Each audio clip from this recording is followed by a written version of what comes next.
the culturing, the reproducing or the multiplying of microorganisms, and the selection of specific microorganisms by using media consisting of natural materials. Like I said, the media that we use is all from natural byproducts, yeah, or agriculture byproducts or natural sources. So culturing, we'll start with this. Culturing, like I said, is the gathering of microorganisms onto a media. Media meaning a place to put your ideas. You know, we went through this. We'll talk about culturing. An example of culturing is the IMO1 process. IMO1 usually starting off with a sterile media in a sterile container. Now, my sterile media that I use, I know this is adaptive natural farming, is still rice. Because, let me give you my explanation of why. I know this sounds a lot like Korean natural farming. Because it's cheap. It is an agricultural byproduct when I don't eat my rice and I put it in a bin. But at the same time, it's not from here, and I would love to find a different source. And I think it would take me no time at all. The problem is, I am spending my time replacing the things that take a truckload of material in order to inoculate an acre, as opposed to an acre or 10 acres or 50 acres of material, which all stems from this box. Just this little bit of rice. So I will get there eventually. Let me find a different source. It essentially just has to be something I can boil and make clean. And it's still a sugar source. That's all I'm looking for. Okay? So let me get to that. But at the same time, you understand why I'm... Have the right moisture content also. It does.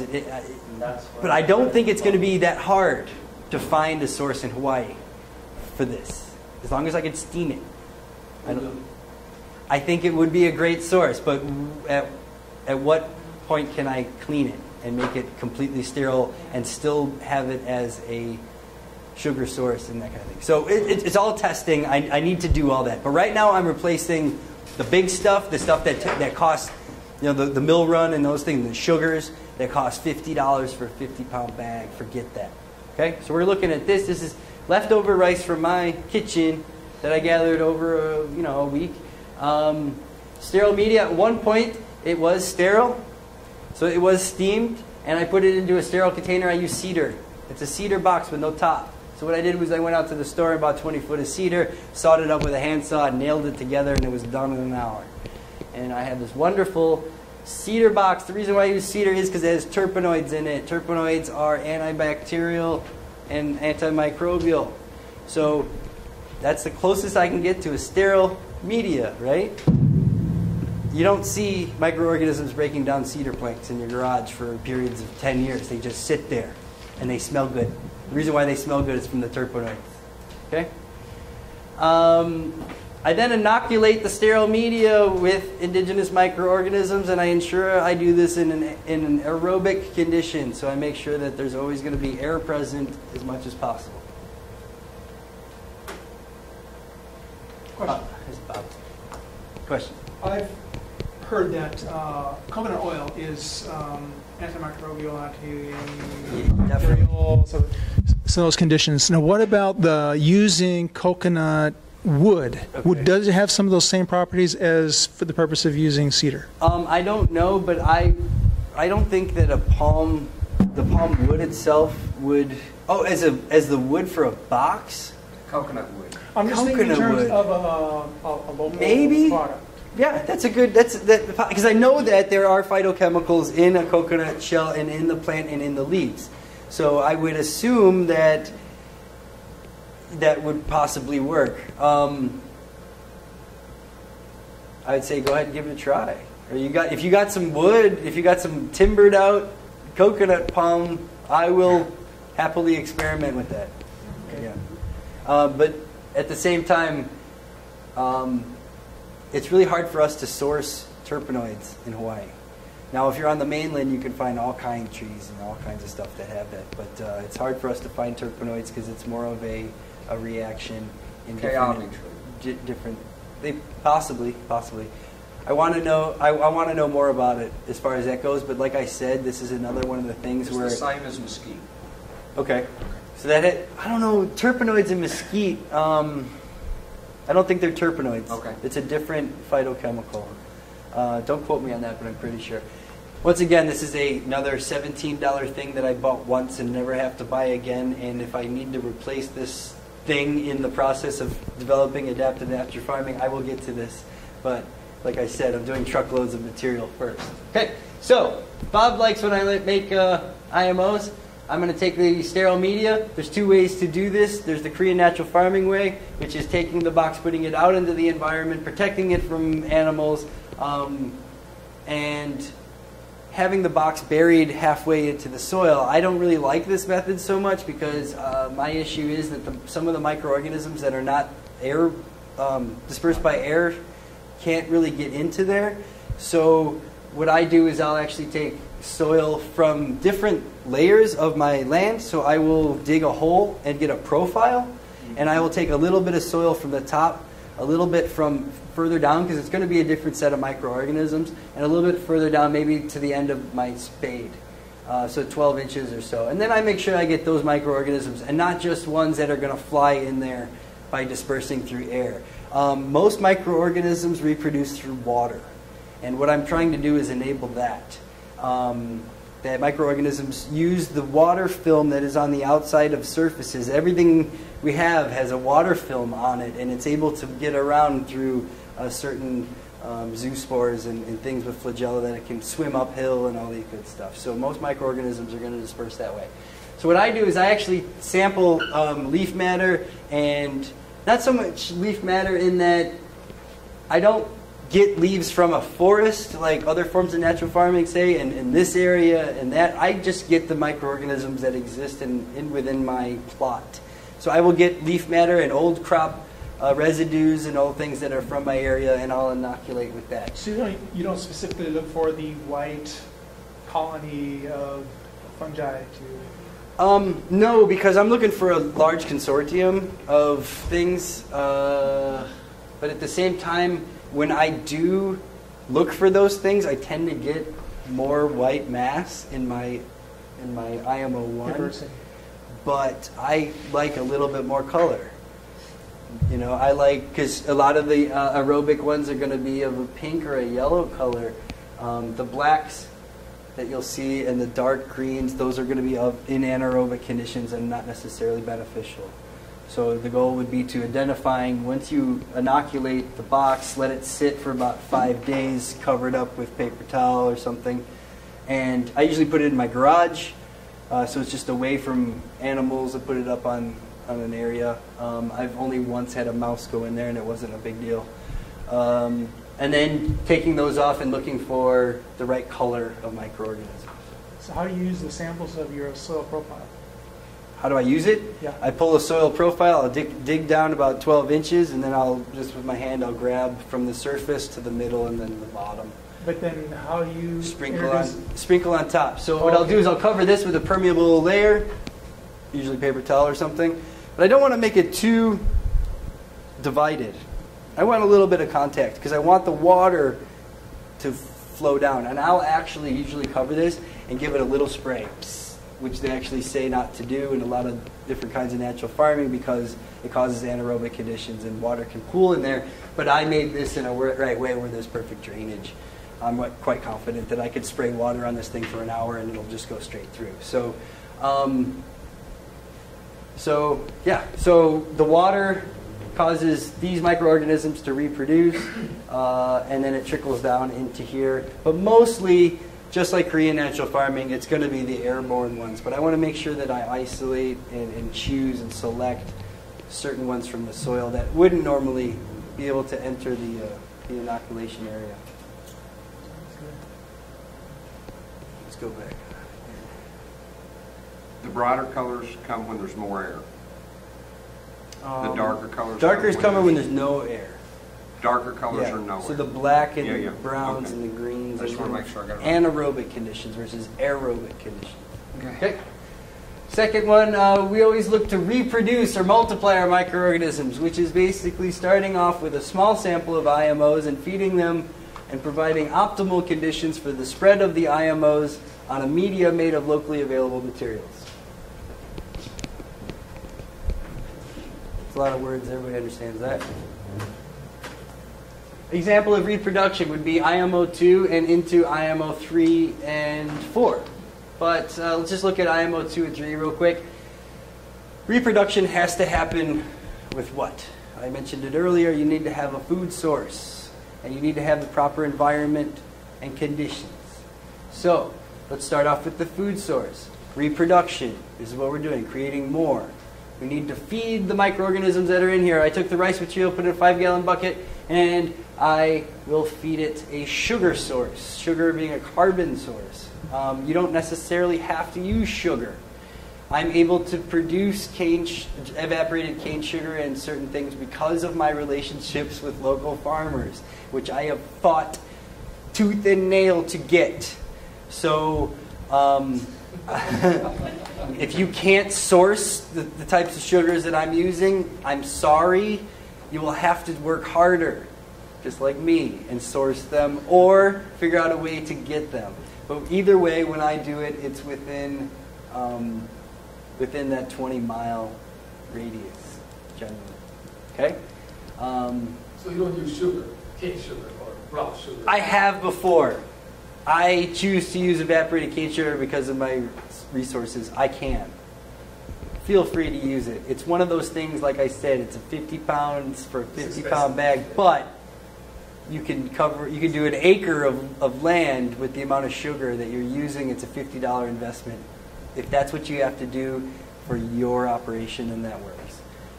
Which is the beauty of adaptive. You can kind of work around it, but at the same time, as long as you know that there's a source for these, then How about fructose? I'm getting there. Okay, so microorganisms all put together in a bucket. Evaporated cane sugar.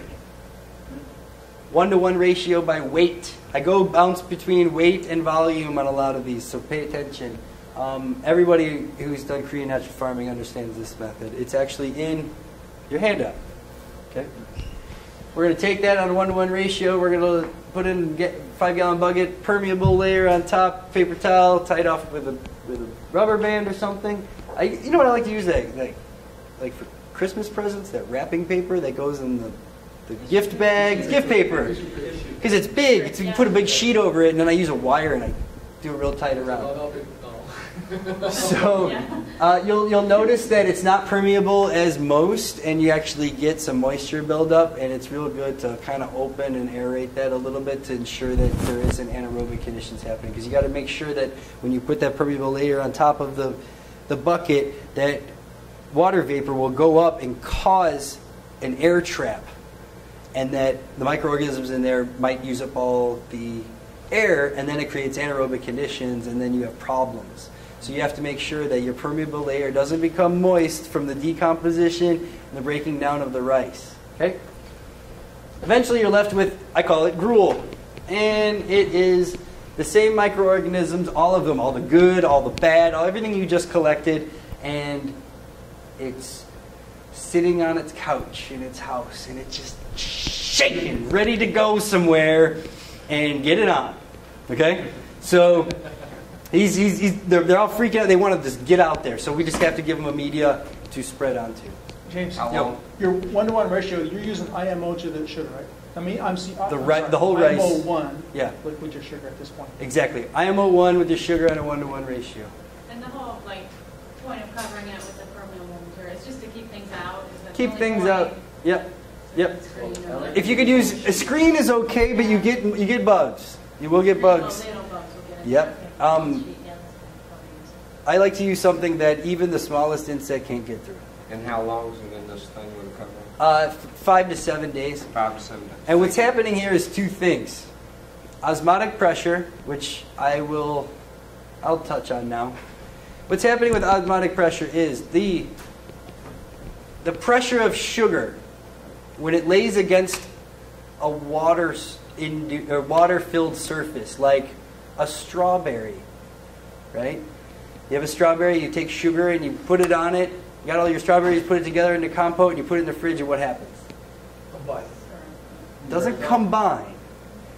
The pressure pulls out all of the sugars from the plant material because the sugar is of a Higher concentration. lower pressure. The sugar's a lower pressure? Right, so everything goes from high, it's to an equilibrium. Okay. Yeah. So it tries to create an equilibrium. It'll eventually take those sugars out, the water out, and you got to remember when it comes into this play, auxins and all different kinds of hormones and plant beneficial chemicals, phytochemicals that are used in the plant structure in development and its fruiting and its growth. Okay? So, let's look at reproduction again. All right? We're going to make IMO 3. And once again, we're going to go into where do we put our microorganisms that are jonesing to get out there and get it on. Okay? So we have IMO 3. In IMO 3, we have a media made of locally available materials. This media is an agriculture byproduct or plant material, as I've stated several times. Okay? It's going to be a carbohydrate source that can be dried. And that's pretty much all the criteria I've pretty much come up with. Can it exist in an aerobic condition when moist? The drainage. Does it have good drainage? Okay. That's about all the criteria I have for it. I choose to use coffee parchment right now. That's what I'm using right now. Parchment being when you roast coffee, there's the bean, and then there's like a paper coating around the bean that is removed before roasting. Okay? It's left on after the pulp is removed from the bean, and it helps in the aging process when they put it into storage after it's dried. So it creates a safe environment for the bean. It is then removed and then usually thrown away or used as mulch. I go and I get it for free from one of the organic estate coffee places up in Kona. And they give me truckloads full of it for free, and they actually will grind it for me because they have a grinder. Okay? So I get it, and it looks like mill run, and it looks like all the other substances that Korean natural farmers use because of their surface area and their ability to drain, and actually it's a wonderful carbohydrate source. Now, other people use sawdust from untreated wood, which works okay. Bamboo chopped up real fine. Eucalyptus into sawdust or chips. You name it, it's out there. Usually it's a bean coating or some sort of seed coating is a great source. If you can get that, I think corn, I've never tried it. Corn kernels, dried corn kernels might be a great source. It's essentially a seed cover, and it's got sugars and all kinds of great stuff in it. It's a food source. Maybe somebody could try just using a pile of corn. How awesome is that? Could you imagine if this would work with corn? You know, it might not be the cheapest method, but it will bridge to another place to go. So, Have you heard of anybody using the husk around the cacao? no. There's 100 different methods that can be used for this. Now, you have to test them and whatnot. I'm not going to say what works and what doesn't. I'm going to say what people are using and claim to use. They claim that it's beneficial. Okay? This is what I use. I will also use sawdust. It's pretty readily available and works okay. It has to be Yeah. ground up real fine. Well, all sawdust would be pretty fine, but grinding isn't very- they don't have to be. I've heard of people using just wood chips from trees, certain specific trees, fruit trees, and sometimes it works. They claim. Sometimes the bark material will work. It's all in your approach. Essentially, some microorganism will, from what you're putting in there, will use it as a house and a source of nutrients. But is it the ones you want? You will only know that after the process is done. Okay? Moving on. As an example, I use the parchment. go ahead and take IMO 2, which is going to be the gruel, mixing it and diluting it with water, placing it onto my media. Nice media. Isn't that nice? Yeah. So it's about 150 pounds of it per 3 gallons in a 5-gallon bucket, diluted out at 18 gallons about, so it's about a 3-to-1. None of these are exact. It doesn't matter because I'm going to spray water all over this thing in a minute. Okay? Right. So just get it to a liquid form. Get it in there and you mix it up. Now the only requirement for this is it has to be done on a soil surface, because microorganisms that exist at the base are going to be able to reproduce outside of the incredibly hot and conditions that are going to happen on the inside, and through the water layers pump all different kinds of reproductive cells, whether they be spores or new bacteria, back into the pile from afar, kind of.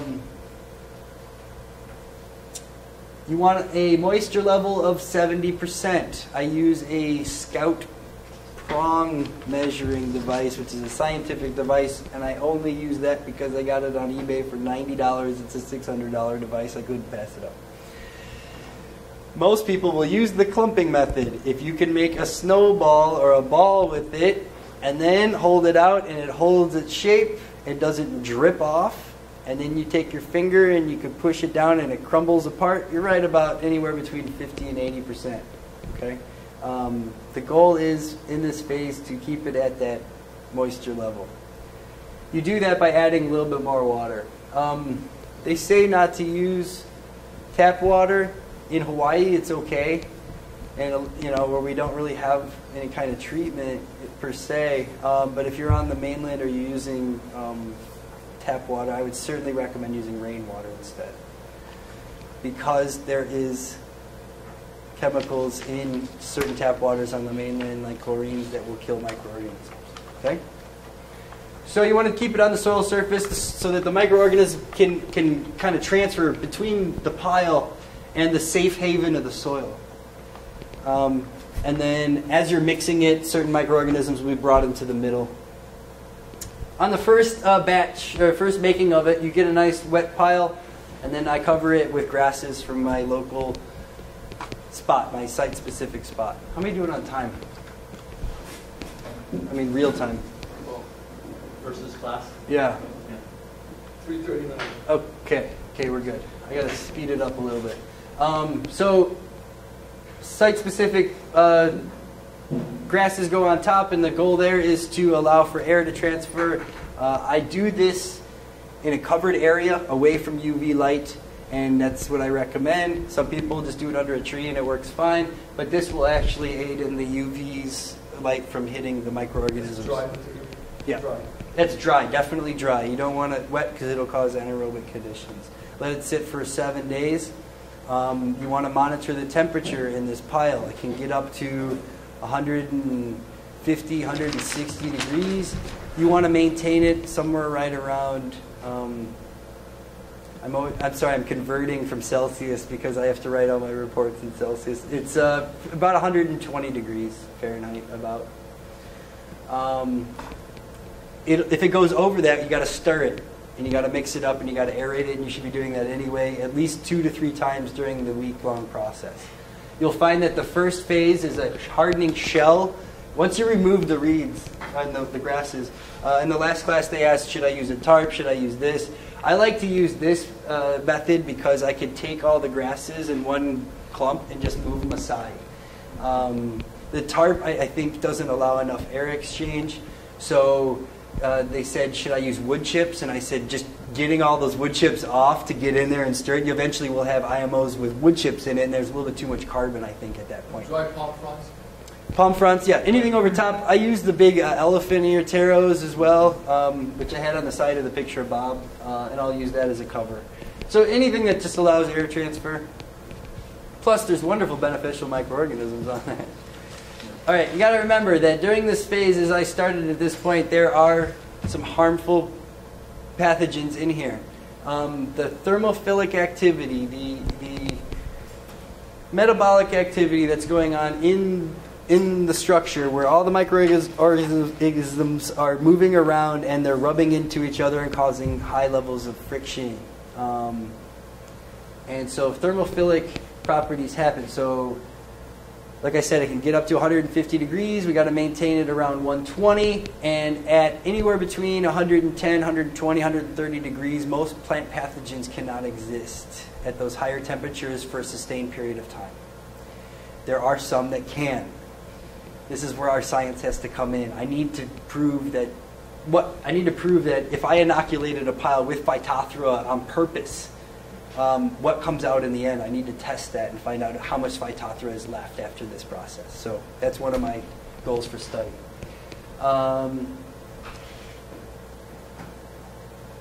We're on selection. Let's go.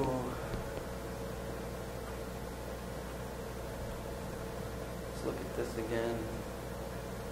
Selecting. Selecting is the manipulating of certain environmental conditions to reproduce a specific microorganism, preferably beneficial, to prevent the reproduction of others, pathogens. Okay, so I'm specifically selecting certain microorganisms and then creating an environment that is best for only the microorganisms that I want.